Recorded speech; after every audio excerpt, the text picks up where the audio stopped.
falando sobre ciclo de vida.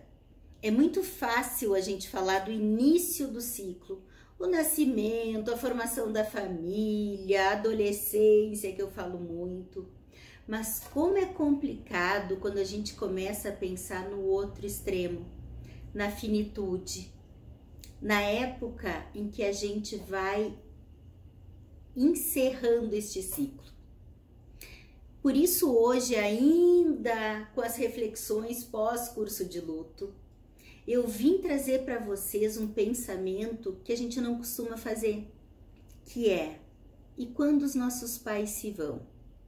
Quais são os efeitos que provocam em nós? É complicado, né? E eu não tô falando aqui de perdas por tragédias, nem de pais na infância, não é isso.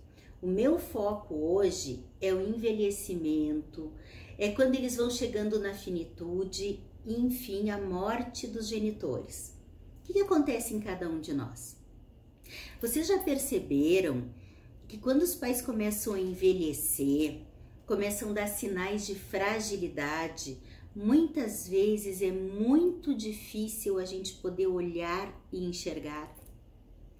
Quantas vezes eu vejo, aqui mesmo no consultório, pessoas que têm os pais com diagnóstico de Alzheimer, por exemplo, que começa a esquecer, tem que demandar mais cuidados, e às vezes as pessoas chegam a se irritar, né? Chegam a dizer, não conseguem lidar, negam o Alzheimer, negam a doença.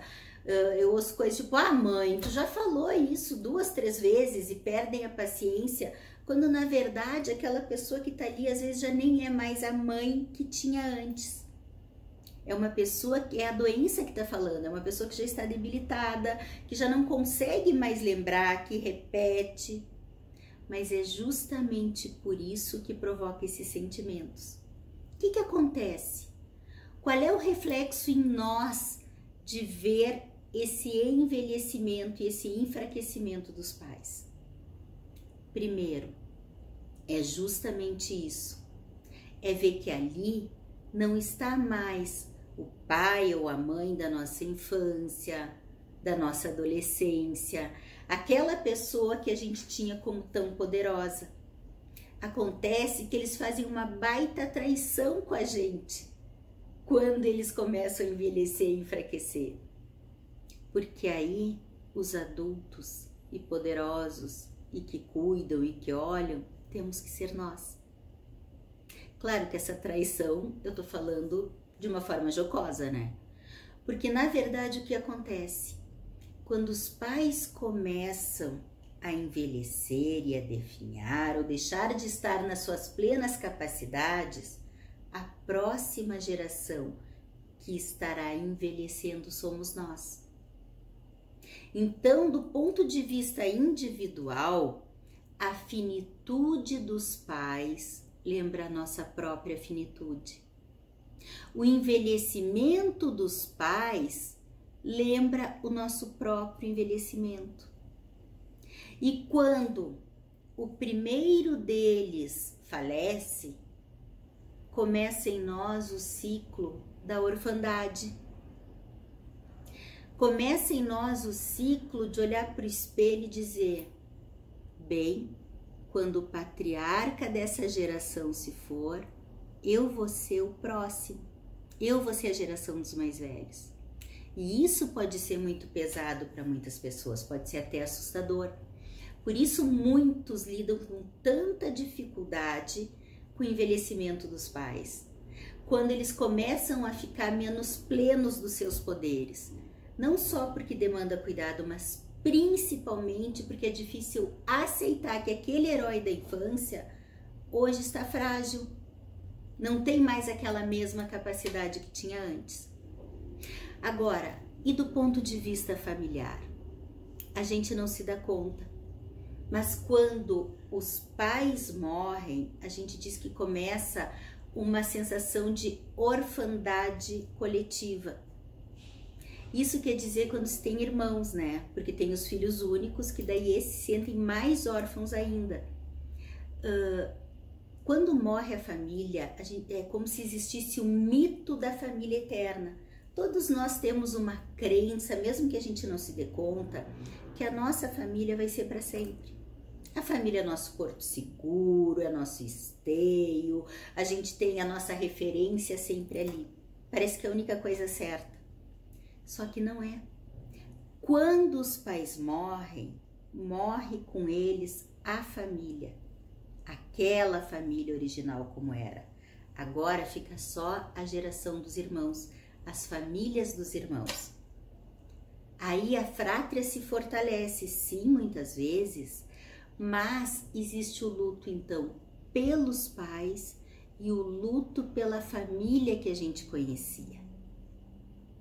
Somado esse luto pela família, a lembrança da nossa finitude, a sensação de que agora somos nós a geração dos mais velhos, somos nós que estamos no limite, né, da régua, nós é que estamos indo para aquele limite da régua do envelhecimento, e que vem as próximas gerações e nós somos os cuidadores das próximas, se torna ainda mais pesado, porque nós não temos as nossas referências, que podem estar frágeis, mas estão ali para nos dar suporte, para nos lembrar que a gente não está sozinho. Então, a morte dos pais traz um peso muito grande nesse sentido, no sentido de descongelar, de andar a nossa própria existência e de lembrar que nós somos a referência das próximas gerações agora. Eu sei que ninguém gosta de falar sobre isso, mas se a gente não começa a pensar desde cedo e se preparar e poder olhar para os genitores, para os mais velhos da família e poder entender que sim, que eles não vão ser eternos. Talvez a gente possa até lidar com eles diferente. A gente lida melhor quando eles repetirem milhares de vezes as mesmas histórias, quando eles estiverem mais frágeis, a gente começa a não exigir tanto, a gente pode talvez olhar e ajudar de outra maneira e poder ter mais paciência. É difícil sair da posição de filho com aquele olhar do tu sempre vai estar aí poderoso para mim, poderosa para mim, mãe, pai. É difícil, mas ao mesmo tempo a gente fica ciente de que a gente pode aproveitar cada vez melhor o tempo que a gente tem junto e não exigir o que eles não podem dar. Porque é muito mais complicado, tanto para a pessoa, principalmente que já está num período mais frágil, já está repetindo, já não tem as mesmas capacidades, e às vezes sente os filhos cobrando, ou pai, mãe, tu antes caminhava, fazia exercício, não está dando conta de fazer tudo, às vezes eles se sentem cobrados de não serem os mesmos. Então assim, quando a gente vê que tá tudo bem, que é parte da vida, que talvez eles não façam mais as mesmas coisas, mas a gente pode se perguntar, o que eles podem fazer, o que eles podem dar ainda hoje? São as histórias, é a sabedoria de vida, é a companhia. Bem, eu vou aproveitar o que eu ainda tenho enquanto eu tenho. Isso vale para pais, para avós, quem ainda tem vivos, né? E quando eles se forem, sim, vai ser complicado, vai ser doído e vai ser o encerramento de mais um ciclo da família. Mas o importante é viver o luto, como eu já falei no outro vídeo. Em qualquer luto a gente precisa desse tempo de sentir o sentimento, mas lembrar, a vida tem ciclos. E a gente poder estar pronto para assumir que sim, também a gente é finito, a gente envelhece, faz parte da vida, tá tudo bem, mas que a gente também pode ser o esteio das próximas gerações. Viver esses períodos da melhor maneira possível, né?